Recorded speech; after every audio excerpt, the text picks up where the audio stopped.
Всім привіт! Вітаю на каналі Ельбасо. У нас ось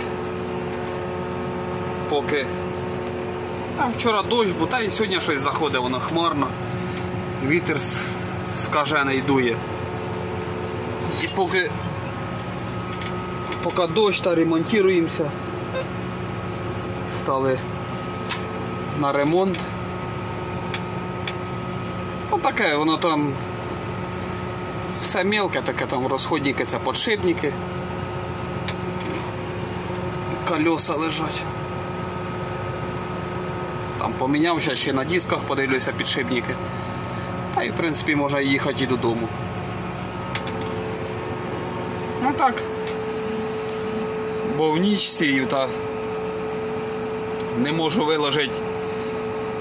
Ну, відео там тайрапс, воно зараз, це щоб пшениця була, да, можна було поритися в землі, воно так і більш видніше воно. Пшеницю, бо рапс він сам по собі темний, і ще в землі, то його дуже погано видно. Удобрення то хорошо видно. Ну а так уже засіяли. 300 гектар. Ну це дощі, у нас літом почти дощів не було.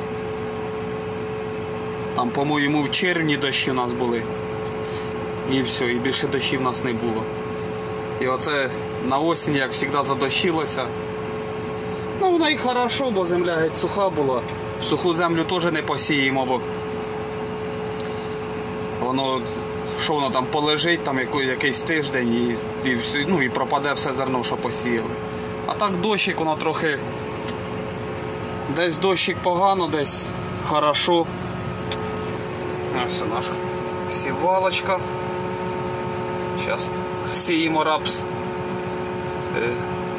Зараз зайдемо. Зараз. Рапс сіємо 65 тисяч зернин на гектар. Добрива по 55 кг, 110 кг на гектар виходить. Там дві катушки стоять, і це кожна катушка там по 55 кг кидає. Ну так.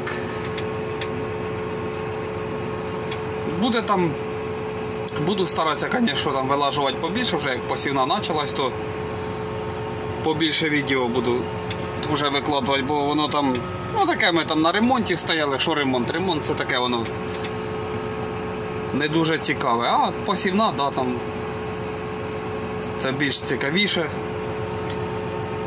Всім, хто розпочав сіяти гарної посівної, підписуйтесь на канал, ставте лайки, до побачення.